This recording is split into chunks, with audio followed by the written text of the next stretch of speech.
Hello students, welcome back to our channel Learn and Grow, and today we will discuss the science previous year question of CTET. So first question हमें क्या दिया गया है, how many images will be formed if you stand between two plane mirrors. हमें क्या दिए गए हैं, दो प्लेन मिरर्स दिए गए हैं और वो भी कैसे, एक दूसरे के पैरेलल. तो हमारी कितनी इमेज बनेंगी अगर हम दो प्लेन मिरर्स जो हमको दिए गए हैं उनके बीच में खड़े हो जाते हैं तो हमारी कितनी इमेजेस मिलती हैं. सो स्टूडेंट, सबसे पहले हम प्लेन मिरर को समझ लेते हैं. प्लेन मिरर क्या होता है.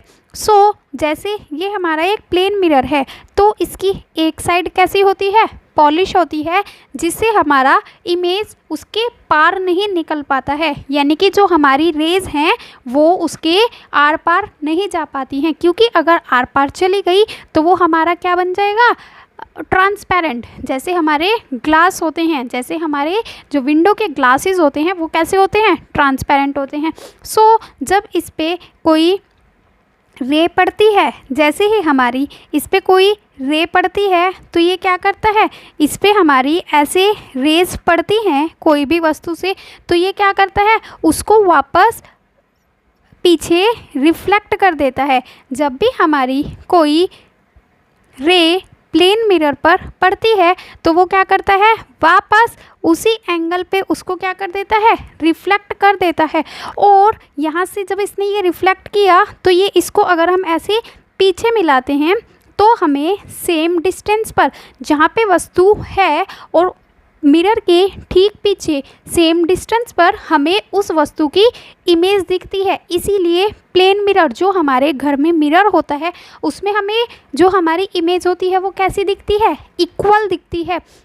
ये हमारा प्लेन मिरर होता है. अब हमने ऐसे ही दो प्लेन मिरर्स लिए हैं जो कैसे रखे गए हैं, एक दूसरे के पैरेलल. तो एक दूसरे के पैरेलल रखे गए हैं तो इनकी जो बैक साइड है वो कैसी होगी, पॉलिश होगी, ताकि हमारी रेज मिरर से बाहर ना जा पाए. और अब जब हम यहाँ पे कोई वस्तु रख देते हैं तो हमें बतानी है कि इसकी कितनी इमेजेस बनेंगी. जैसे ही इस वस्तु से रेज चलनी शुरू होंगी तो क्या करेगा, मिरर इसको रिफ्लेक्ट करेगा, और जब इस वाले मिरर पे पड़ेगी तो ये वापस इसको रिफ्लेक्ट कर देता है, फिर इस मिरर पे पड़ती है तो फिर इसको रिफ्लेक्ट कर देता है. ऐसे ही ये रिफ्लेक्शन हमारा कंटिन्यूअस चलता रहता है. हमें जब हम दो प्लेन मिरर्स के बीच में खड़े होते हैं तो कितनी इमेजेस मिलेंगी, इनफाइनाइट. और इसका सबसे अच्छा एग्जाम्पल क्या होता है, trial room in garment shop. कोई भी जब आप किसी गारमेंट शॉप में जाते हैं और आप उसके ट्रायल रूम में जाते हैं तो वहाँ पे क्या होता है, अगर ये हमारा ट्रायल रूम है तो या तो उसकी 4 वॉल्स पे ही मिरर लगे रहते हैं या फिर आमने सामने की वॉल्स पे मिरर लगे रहते हैं. तो आपने देखा होगा उसमें हमारी बहुत सारी इमेजेस बनती हैं, वो कैसी होती हैं, हमारी इनफाइनाइट. हमारा इस क्वेश्चन का आंसर क्या हो जाएगा, infinite. Now next question number 2, हमें क्या दिया गया है, a piece of copper. Copper यानी कि तांबा. आप सभी ने अपने घर में कॉपर तांबे के बर्तन देखे ही होंगे. Is put in a test tube, उसे एक टेस्ट ट्यूब में डाला गया है कंटेनिंग HCl. उस टेस्ट ट्यूब में क्या है, हमारा HCl. HCl होता है हाइड्रोक्लोरिक एसिड. हमें बताना है कि उसमें जो रिएक्शन होगी वो कैसी होगी. No reaction takes place, reaction is slow, popup sound is heard और colour of solution is change. हमें बताना है कि इनमें से कौन सा ऑप्शन सही है. सबसे पहले हम कॉपर यानी कि तांबा, इसकी क्या पढ़ लेते हैं, कुछ कैरेक्टरिस्टिक्स पढ़ लेते हैं कि तांबा होता क्या है. फर्स्ट, तांबा हमारी क्या होती है, एक मेटल यानी कि एक धातु होती है. धातुएं जनरली कैसी होती हैं, वो हमारा जो नॉर्मल एटमॉस्फेरिक टेम्परेचर होता है या एटमॉस्फेरिक हमारा एनवायरनमेंट होता है उस पे कैसी होती हैं, लेस रिएक्टिव और नो रिएक्टिव. मतलब कि वो या तो हमारे एनवायरनमेंट में जल्दी से रिएक्ट नहीं करती हैं या फिर कोई रिएक्शन देती ही नहीं है. जैसे कि आप कॉपर के, तांबे के अपने उंगली में क्या पहनते हैं, छल्ला भी पहनते होंगे। तो आपने देखा होगा उस छल्ले पे जो है वो ब्लैक कलर बहुत दिन के बाद चढ़ता है, यानी कि वो हल्का सा ग्रीनिश होना शुरू हो जाता है, लेकिन उसमें क्या लगता है, बहुत ज़्यादा टाइम लगता है। ये क्या होता है, टाइम लगता है। सो हमारी कैसी होती है, लेस रिएक्टिव होती है। और हमारी जो मेटल्स, जो हमारी कॉपर होती है, इसके लिए हम क्या लिख सकते हैं, नो रिएक्शन विद HCl।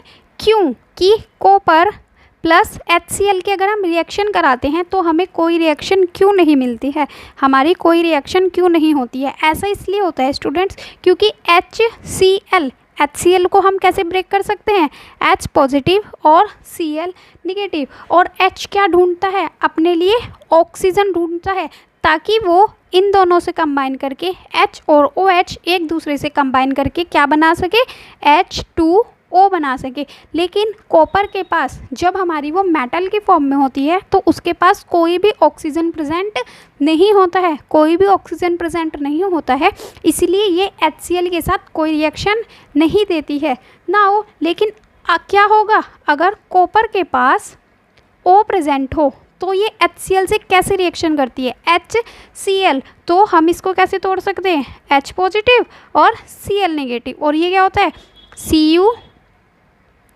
और O नेगेटिव, और Cu पे 2 पॉजिटिव होते हैं। तो देखो यहाँ पे क्या हो जाता है, H और OH मिलके क्या बना लेंगे, H2O बना लेते हैं। लेकिन यहाँ पे H कितना है, 1 है, और यहाँ पे कितना है, 2। तो रिएक्शन को बैलेंस करने के लिए हम यहाँ पे 2 लगा लेते हैं।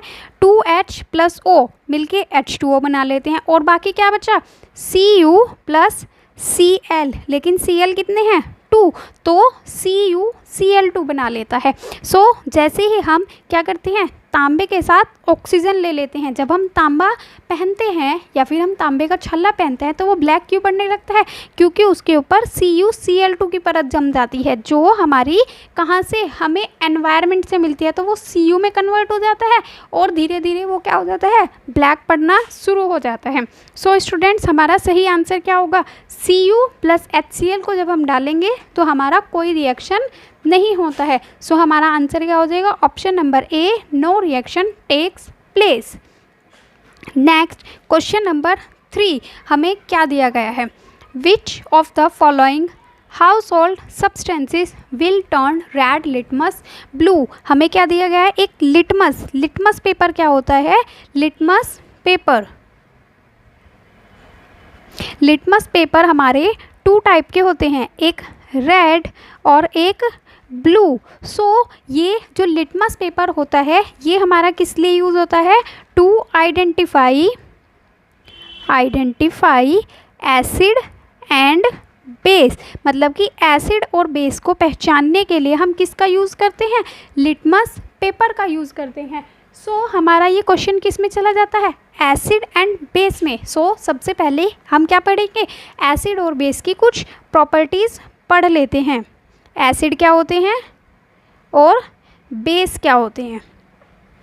सो जब हम एसिड को टेस्ट करते हैं तो एसिड का टेस्ट कैसा होता है हमारा, खट्टा या फिर श्योर।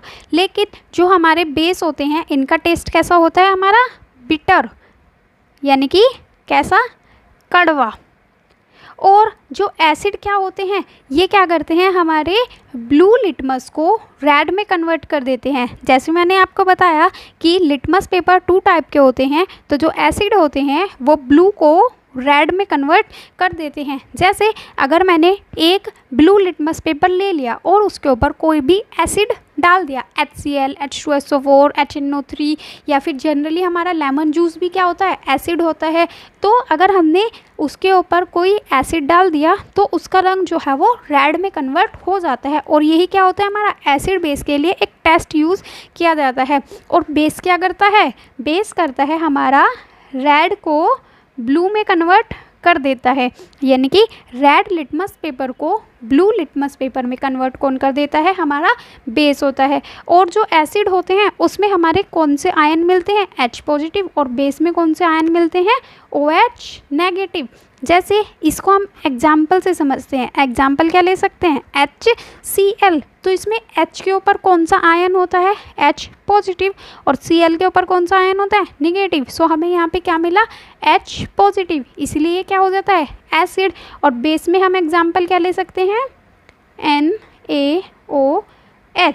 सो Na में हमें कौन सा आयन मिलता है, Na पॉजिटिव, और OH में कौन सा मिलता है, OH नेगेटिव। सो हमें कौन सा आयन मिला, OH नेगेटिव, इसलिए ये क्या हो जाता है, हमारा एक बेस हो जाता है। सो स्टूडेंट्स, हमें क्या बोला है क्वेश्चन में कि कौन से ऐसे हाउस होल्ड सब्सटेंस हैं जो रेड को ब्लू में टर्न कर देते हैं। रेड को ब्लू में टर्न करेंगे तो यानी कि क्या होने चाहिए, रेड को ब्लू में कन्वर्ट करते हैं तो वो क्या होने चाहिए, हमारे बेस। तो हमें अब 4 ऑप्शंस दिए गए हैं, इन 4 में से हमें क्या छांटना है, बेस छांटना है। तो बेकिंग सोडा, अगर आपने कभी बेकिंग सोडा को टेस्ट किया होगा तो इसका टेस्ट कैसा होता है, बिटर। ये कैसा लगता है, बिटर, यानी कि कड़वा लगता है। सो हमारा ये क्या हो जाता है, एक बेस हो जाता है। विनीगर, विनीगर यानी कि हमारा क्या होता है, सिरका, और सिरके का फॉर्मूला क्या होता है, CH3COOH। और जब हम इसको ब्रेक करते हैं तो इसमें से क्या निकलता है, H पॉजिटिव आयन निकल जाता है, और H पॉजिटिव आयन निकल जाता है तो H पॉजिटिव किस में होता है, एसिड में। तो विनीगर हमारा क्या हो जाता है, एक एसिड। बेकिंग सोडा क्या होता है, हमारा बेस। अब आया लेमन जूस। लेमन जूस आप अपनी डेली लाइफ में यूज़ ही करते होंगे और आपने उसको रोज़ ही टेस्ट कर लेते होंगे, तो उसका टेस्ट कैसा होता है, खट्टा। तो खट्टा होने की वजह से ये किस में चला जाता है, एसिड में। और ब्लीच, आप सभी गर्ल्स ने कभी ब्लीच कराई होगी तो उससे क्या होता है, हम उससे अपने स्किन का ब्राउन कलर आ जाता है, बालों का ब्लैक कलर जो है वो ब्राउन कलर में बदल जाता है। सो ब्लीच का यूज़ हम किस लिए करते हैं, टू रिमूव कलर। क्या होता है, कलर को हटाने के लिए। जैसे कपड़ों के ऊपर कोई स्टेन लग गया तो स्टेन को हटाने के लिए, दाग धब्बे को हटाने के लिए किसका यूज़ करते हैं हम, ब्लीच का। और ब्लीच भी हमारी क्या होती है, एक बेस में आती है। ब्लीच क्या होती है, बेसिक होती है। इसका नेचर कैसा होता है, बेसिक होता है। और इसका आप फॉर्मूला भी याद रखेंगे क्योंकि इसका फॉर्मूला एग्ज़ाम में पूछ लिया जाता है। इसका फॉर्मूला क्या होता है, CaOCl2। और स्टूडेंट्स, कभी कभी हम इसे कैसे भी लिखते हैं, इधर लिख देती हूँ, CaOCl2, होल पे भी ट्वाइस लिखते हैं और ऐसे भी लिखते हैं, CaOCl2। सो ये इसका फॉर्मूला हो जाता है, क्योंकि ये फॉर्मूला कभी कभी एग्ज़ाम में डायरेक्टली भी पूछ लिया जाता है, इसलिए आप इसे भी लर्न कर लेंगे। सो हमारे बेस कौन कौन से हैं, first baking soda and fourth bleach. A and D किस में दिया है हमारा, सॉरी मैंने ऑप्शंस गलत लिख दिए, तो हमारा आंसर क्या हो जाएगा, फर्स्ट एंड फोर्थ। हमारा आंसर क्या हो जाएगा, first and fourth. Now next number 4 हमें क्या दिया गया है, एक असर्शन यानी कि एक कथन दिया गया है और एक उसका रीज़न बताया गया है। तो हमें बताना होता है, इस वाले क्वेश्चन में हमें क्या बताना होता है कि हमारा जो कथन है वो सही है या गलत है, और उसका रीज़न सही है या गलत है, और ये रीज़न इसी क्वेश्चन के लिए सही है या नहीं है, ये भी देखना होता है। सो हम अपना असर्शन पढ़ते हैं, the speed of sound is more on a hot summer day than a cold winter day. So हमारा क्या बोला है कि जो गर्मी के दिन होते हैं उसमें हमारा स्पीड की, साउंड की स्पीड कैसी होती है, ज़्यादा होती है, बजाय कि कोल्ड विंटर डे यानी कि जो ठंडे विंटर के डेज होते हैं उसके बजाय। यानी कि हमें क्या बोला है कि summer speed is greater than winter speed. और ये स्पीड किसकी दी गई है हमको, साउंड की। हमें बस ये पता लगाना है कि क्या समर में ज़्यादा स्पीड होती है और विंटर में कम होती है। और रीज़न क्या दिया गया है, the density of hot air is less then the density of cold air. हमें क्या दिया गया है, density of hot air. Density क्या होती है स्टूडेंट्स, डेंस यानी कि कोई चीज़ सघन होना यानी कि भरी हुई होना, और इसने क्या बोला है कि जो डेंसिटी होती है वो हॉट एयर की कम होती है। Density hot air is less than cold air. So आपने कोल्ड में यानी कि सर्दियों के दिन में ये फील किया होगा कि आपको थोड़ा बोलने में क्या लगता है, आपको बोलने में एक्स्ट्रा एफर्ट करने पड़ते हैं, क्योंकि आवाज़ जो है वो सामने वाले तक ज़्यादा क्लियरली नहीं पहुंच पाती है, उसमें आपको ज़्यादा तेज़ बोलना पड़ता है। वो क्यों होता है? क्योंकि जब हमारी सर्दी होती है यानी कि विंटर्स होती हैं, तो विंटर्स में हमारा क्या हो जाता है, एयर में ह्यूमिडिटी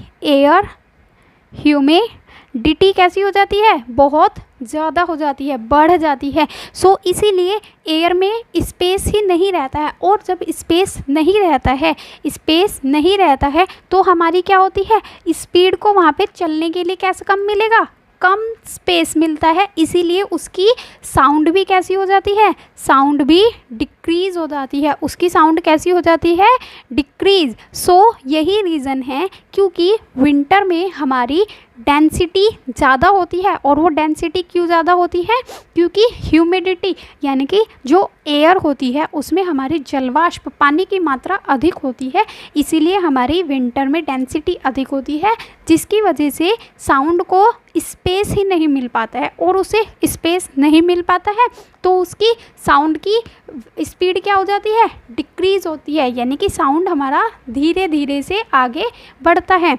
सो हमें असर्शन भी सही दिया है और हमारा रीज़न भी सही है।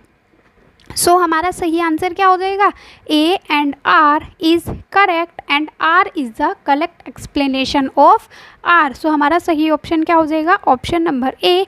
असर्शन और रीज़न हमारे दोनों करेक्ट हैं, और आर यानी कि रीज़न जो है वो असर्शन की सही एक्सप्लेनेशन भी देता है।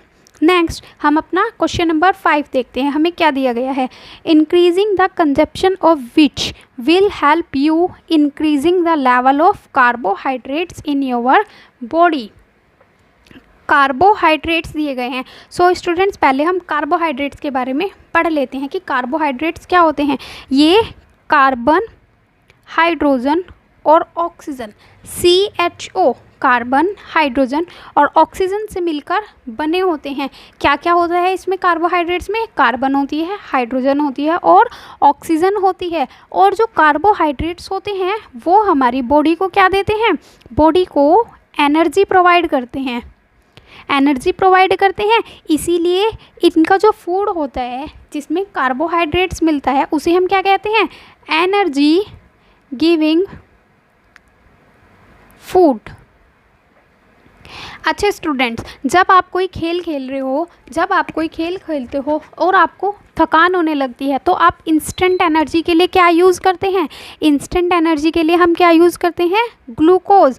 और ग्लूकोज का फॉर्मूला क्या होता है, C6H12O6। इसमें क्या क्या मिलता है, कार्बन, हाइड्रोजन और ऑक्सीजन। सो ये हमारा क्या होता है, एक कार्बोहाइड्रेट। ये हमारा क्या हो जाता है, कार्बोहाइड्रेट। इसीलिए ये क्या देता है, हमको एनर्जी देता है। और ये कैसा फूड हो जाता है, एनर्जी गिविंग फूड हो जाते हैं। सो हमारे जो कार्बोहाइड्रेट के मेन सोर्स होते हैं, मेन सोर्स कौन से होते हैं, एक तो हमारे फ्रूट्स यानी कि जिसमें स्वीट होती है, जिसमें मीठा होता है, जिसमें भी मीठा मिलेगा कैसा होता है, ग्लूकोज भी तो हमारा मीठा ही होता है, सुक्रोज, शुगर, टेबल शुगर, ये सब हमारे कैसे होते हैं, मीठे होते हैं। तो यानी कि फ्रूट्स, जिसमें भी फ्रूट में भी मीठा मिलता है हमारा, तो फ्रूट्स भी किसके सोर्स हो जाते हैं, कार्बोहाइड्रेट्स के। वेजीज यानी कि वेजिटेबल, और हमारे जो डेयरी प्रोडक्ट होते हैं, डेयरी प्रोडक्ट जैसे कि दूध, दही, ये सब, मक्खन, इन सब से हमें क्या मिलती है, एनर्जी मिलती है। तो इनमें भी क्या होता है, कार्बोहाइड्रेट्स प्रेजेंट होता है। और एक बच जाता है हमारा ग्रेन्स, ग्रेन्स यानी कि अनाज। अनाज के अंदर जो भी सारे अनाज आते हैं, जैसे कि कौन कौन से, गेहूँ, चावल, मक्का, ज्वार, बाजरा, ये सब क्या होते हैं, हमारे ग्रेन्स होते हैं। तो ये सब भी किस में आ जाते हैं, कार्बोहाइड्रेट में। तो अब हम देख लेते हैं कि हमें ऑप्शंस में क्या दिया है। मेज़, मेज़ क्या होता है, मक्का, और मक्का क्या होता है हमारा एक टाइप का ग्रेन होता है, अनाज होता है, तो हमें मेज में क्या मिलेगा, कार्बोहाइड्रेट मिलता है। सेकंड है पी, मटर। और जो ग्रीन चीज़ होती है, जनरली ग्रीन चीज़ में हमें क्या मिलता है, आयरन। Next soybean. सोयाबीन हमारा एक प्रोटीन रिच सोर्स होता है, इससे हमें बहुत ज़्यादा प्रोटीन मिलता है। और ग्राउंड नट, ग्राउंड नट यानी कि मूंगफली। मूंगफली भी हमारी क्या होती है, एनर्जी गिविंग प्रोडक्ट होती है, लेकिन ये क्या होता है, हमारे एक ऑयल में आ जाता है। सो हमारी क्या हो जाएगा सही आंसर, ऑप्शन नंबर ए, मेज़। यानी कि अगर हम अपने खाने में मक्का का कंजप्शन बढ़ा देते हैं, मक्का का कंजप्शन बढ़ा देते हैं, तो हमारे बॉडी में कार्बोहाइड्रेट्स की मात्रा बढ़ जाती है। नेक्स्ट क्वेश्चन नंबर 6, हमें क्या दिया गया है, a bird like owl can see very well in night but not during day.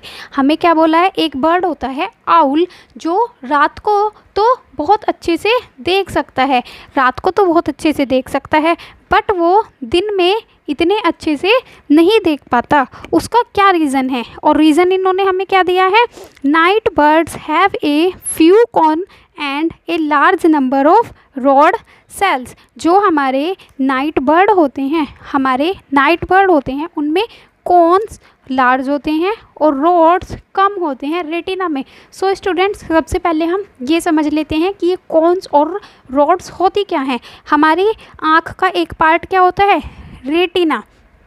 जैसे ये हमारी आई है, तो इसमें ये ब्लैक वाला बॉल जो होता है, इसको हम क्या कहते हैं, प्यूपिल। और इस प्यूपिल के पीछे हमारी क्या मिलती है, एक रेटिना मिलती है, जिस पे हमारी लाइट फोकस होती है जाके, उसे ही हम क्या कहते हैं, रेटिना। और रेटिना में 2 टाइप की मसल्स मिलती हैं। मसल्स, एक का नाम होता है कॉन सेल्स और दूसरे का नाम होता है रॉड सेल्स। सो ये किसी भी ह्यूमन, किसी भी एनिमल, सभी में मिलती हैं। उनकी आँख में कॉन सेल्स भी होती हैं और रॉड सेल्स भी होती हैं। सो इनका काम क्या होता है, कॉन सेल्स, देखो यहाँ पे क्या लिखा है, सी से क्या बन जाता है, कलर। यानी कि कॉन सेल्स जो होती हैं वो हमें कलर को दिखाने में हेल्प करती हैं कि हमारा कलर रेड है, ब्लू है, ग्रीन है, येलो है। इन सब को पहचानने में कौन हेल्प करता है, कॉन सेल। और रॉड सेल्स क्या होती हैं, ये केवल किसको, black and white, black and white colour को दिखाने में हेल्प करती हैं। रॉड सेल्स क्या करती हैं, ब्लैक एंड वाइट कलर को दिखाने में हेल्प करती हैं। और हमें नाइट में जनरली क्या दिखता है, सब कुछ ब्लैक एंड वाइट ही तो दिखता है, ब्लैक एंड वाइट। सो जो नाइट बर्ड्स होते हैं, जैसे कि आउल, उसके अंदर क्या होती हैं, कॉन सेल्स कम होती हैं, जिसके कारण वो कलर को ज़्यादा नहीं देख पाता। इसीलिए वो क्या करता है, दिन में सोता है, क्योंकि उसे कलर तो दिखते ही नहीं है, उसे सब ब्लैक एंड वाइट दिखता है। तो वो क्या करता है, दिन में तो सोता है लेकिन रात को जागता है। रात में क्या होती हैं, उसमें रॉड सेल्स अधिक होती हैं, जिसके कारण वो ब्लैक एंड वाइट चीज़ों को ईजिली देख सकता है। वो नाइट में ब्लैक कलर को ईजिली देख सकता है। इसीलिए क्या होती हैं, उसकी जो रेटिना होती है उसमें रॉड्स की नंबर लार्ज होती है और कॉन्स की नंबर कम होती है। इसीलिए वो क्या करता है, नाइट में ज़्यादा एक्टिव रहता है और दिन में कम एक्टिव रहता है। सो स्टूडेंट्स, हमारा सही आंसर क्या हो जाएगा, A and R is correct and R is the correct explanation of R. Now next question number 7, हमें क्या दिया गया है। क्वेश्चन नंबर 7 हमें क्या दिया गया है, चूज़ द करेक्ट ऑप्शन। हमें 4 ऑप्शंस दिए गए हैं, उसमें से हमें करेक्ट को चूज़ करना है। फर्स्ट, मीजल्स यानी कि खसरा is caused by bacteria. Measles जो होता है वो बैक्टीरिया से होता है, मलेरिया प्लाज्मोडियम से होता है, टाइफाइड बैक्टीरिया से होता है और लेप्रोसी जो है वो एक वायरस से होता है। सो सबसे पहले हम क्या पढ़ते हैं, मीजल्स। मीजल्स को हम और किस नेम से जानते हैं, रेड मीजल्स। मीजल्स यानी कि खसरा, जो हमारा चेचक निकल जाता है उसी को ही हम क्या कहते हैं, मीजल्स कहते हैं। या तो इसको रेड मीजल्स भी कहते हैं या फिर इसे हम दूसरा नाम क्या देते हैं, रूबेला। रूबेला के नाम से भी हम इसको जानते हैं। और ये जो मीजल्स होता है, यानी कि मीजल्स हमारा किससे होता है, जनरली मीजल्स जो है वो कैसे डिजीज़ होती है, फैलने वाली, एक दूसरे के टच से फैलती है। तो जो भी हमारी फैलने वाली डिजीज़ होती हैं वो जनरली किससे होती है, हमारी वायरस से होती हैं। सो हमारा सही आंसर ये नहीं होगा, क्योंकि मीज़ल्स जो है वो हमारा बैक्टीरिया से नहीं होता है, ये हमारा किससे होता है, ये हमारा वायरस से होता है। सो ऑप्शन नंबर 1 क्या हो जाएगा, हमारा गलत हो जाएगा। नेक्स्ट ऑप्शन नंबर बी हमें क्या दिया गया है, मलेरिया। मलेरिया किससे होता है, हमारा मच्छरों से फैलता है, मच्छरों से। और इसका कोज क्या होता है, ये किसकी वजह से होता है, ये होता है हमारा एक प्रोटोजोआ, प्रोटोजोआ से होता है। और प्रोटोजोआ में भी किससे, प्लाज्मोडियम, प्लाज्मोडियम प्रोटोजोआ से फैलता है। और इसे फैलाने का काम कौन करता है, इसे फैलाने का काम करता है हमारी एक फीमेल मच्छर होती है, मादा एनाफिलीज। कौन होती है, मादा एनाफिलीज मच्छर होती है, जिसके कारण मलेरिया जो है वो एक पर्सन से दूसरे पर्सन में फैलता है। सो हमारा ऑप्शन नंबर बी क्या हो जाएगा, सही, malaria is caused by plasmodium. Next option number C, typhoid is caused by bacteria. Typhoid, typhoid क्या होता है, हमारा एक टाइप का फीवर होता है जो हमारा एक बैक्टीरिया जिसका नाम क्या होता है, साल्मोनेला टाइफी, इस बैक्टीरिया के कारण जो है वो हमारा ये फीवर फैलता है। सो हमारा ऑप्शन नंबर सी क्या हो जाएगा, करेक्ट, क्योंकि हमारा टाइफाइड जो है वो एक बैक्टीरिया से फैलता है जिसका नाम क्या होता है, salmonella typhi. Next option number 4 क्या दिया गया है, लेप्रोसी। लेप्रोसी एक टाइप का हमारा क्या होता है, टेंशन या फिर कुष्ठ रोग होता है, जिसे हम नॉन एज हैंसन रोग, यानी कि इसे हम हैंसन्स के नाम से भी जानते हैं, हैंसन्स डिजीज़, क्योंकि इस डिजीज़ की खोज किसने की थी, हैंसन ने की थी, इसीलिए हम इसे हैंसन रोग भी कहते हैं। और ये किसके कारण होता है, हमारा माइको बैक्टीरियम लेप्री एक क्या होता है, बैक्टीरिया, क्योंकि हमें इसके नेम में ही क्या मिल जाता है, बैक्टीरियम। सो इससे क्या याद रखेंगे आप, बैक्टीरिया। सो हमारा लेप्रोसी किसके कारण होता है, बैक्टीरिया। और ऑप्शन में क्या दिया है, leprosy is caused by virus. So हमारा ऑप्शन नंबर डी भी गलत हो जाएगा। सो हमारे सही आंसर्स कौन से हैं, B and C, and B and C कहाँ पे दिए गए हैं, ऑप्शन नंबर 2 पे। सो हमारा सही आंसर क्या हो जाएगा, option number 2। Next question number 8 हमें क्या दिया गया है, the major reason for using bakelite for handles of pressure cooker is that. जो प्रेशर कुकर होता है उसके हैंडल में हम बैकेलाइट क्या होती है, वन काइंड ऑफ प्लास्टिक, एक तरह की क्या होती है, प्लास्टिक होती है। इसको हम क्यों यूज़ करते हैं, बैकेलाइट को ही क्यों यूज़ करते हैं हम, जो हमारे किचन यूटेंसिल्स होते हैं, किचन के बर्तन होते हैं, उसके जो हैंडल्स होते हैं वो बैकेलाइट के बने होते हैं, जिसे हम जनरल भाषा में क्या बोलते हैं, काली प्लास्टिक। इसे हम किस नाम से जानते हैं, काली प्लास्टिक के नाम से जानते हैं। सो स्टूडेंट, हमारा जो बैकेलाइट होता है वो क्या होता है, एक काली प्लास्टिक के नाम से भी जाना जाता है। और हम इसमें हम क्या पढ़ेंगे, बैड कंडक्टर ऑफ हीट और कंडक्टर ऑफ इलेक्ट्रिसिटी, यानी कि हमें क्या दिया गया है ऑप्शन में, कंडक्टर। सो पहले हम इसको समझ लेते हैं कि कंडक्टर और इंसुलेटर क्या होता है। इसे बोलते हैं हम कंडक्टर को सुचालक, और इसे बोलते हैं हम कुचालक। यदि हमारी हीट या फिर इलेक्ट्रिसिटी, यदि हमारी हीट या फिर इलेक्ट्रिसिटी किसी भी पास हो जाती है, किसी भी मेटल से पास हो जाती है, तो वो क्या कहलाता है, कंडक्टर। और यदि हमारी हीट और इलेक्ट्रिसिटी किसी भी मेटल से पास नहीं हो पाती है तो वो क्या कहलाती है, हमारी कुचालक कहलाती है। सो जो बेकेलाइट होते हैं, बेकेलाइट प्लास्टिक क्या होती है, प्लास्टिक में जो बेकेलाइट होती है वो हमारी हीट की एक बैड कंडक्टर होती है। बैड कंडक्टर का मीन्स क्या हो जाता है कि वो गुड कंडक्टर नहीं है। गुड क्या होता है कि उसमें से अच्छे से पास हो जाती है, और बैड का मतलब क्या हो जाएगा कि उसमें से हीट या इलेक्ट्रिसिटी पास नहीं होती है। इसीलिए जब हम हैंडल्स बेकेलाइट के बनाते हैं तो वो क्या होते हैं, गर्म नहीं हो पाते हैं, और वो गर्म नहीं हो पाते हैं तो हमें बर्तन को पकड़ने में आसानी होती है, जिस वजह से हम क्या करते हैं, इसीलिए हम क्या करते हैं कि जो बर्तन होते हैं उसके हैंडल किसके बनाते हैं हम, बेकेलाइट के, क्योंकि ये क्या होता है, एक bad conductor of heat, bad conductor of heat, क्योंकि ये हीट की वजह से जल्दी से गर्म नहीं होता है। सो हमारा सही ऑप्शन क्या हो जाएगा, it is a bad conductor of heat. हमारा ऑप्शन नंबर ए सही हो जाएगा। सेकंड में क्या दिया गया है, it is a bad conductor of electricity. Electricity वाला ऑप्शन क्यों नहीं होगा, क्योंकि यहाँ पे हम कुकर की या बर्तनों की बात कर रहे हैं, और बर्तन किस पे वर्क करते हैं, जो हमारी हीट होती है। इसीलिए हमारा आंसर क्या हो जाएगा, option number A. Now next question number 9, we have a car can travel at a maximum speed of 120 kilometre per hour. Speed क्या है हमारी, 120 किलोमीटर पर आवर, और ये स्पीड कैसी है हमारी, मैक्सिमम, यानी कि कार जो उसकी मैक्सिमम स्पीड है वो कितनी है, 120 kilometre per hour. It takes 7 hours 45 minutes to cover a distance of 372 kilometre. हमें डिस्टेंस कितना दिया है,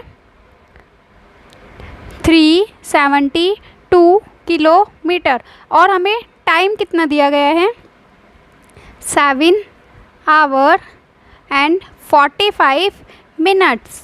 सो स्टूडेंट्स, इस 45 मिनट्स को भी अभी हम आवर में कन्वर्ट करेंगे। सो इसको कन्वर्ट करने के लिए हम क्या करेंगे, हमारे पास 1 आवर होता है, तो 1 आवर में कितने मिनट्स होती है, 60 मिनट्स। सो 45 मिनट्स में कन्वर्ट करने के लिए हम क्या करेंगे, इसको 1/60 से डिवाइड करेंगे, तो ये कितना हो जाएगा, 1/60 आवर, और इधर कितना आ जाएगा, 1 मिनट। अब हम इसको किससे मल्टीप्लाई करें कि यहाँ पे 45 आ जाए, तो 45 मिनट्स बराबर इसको भी 45/60, ये हो जाएगा आवर।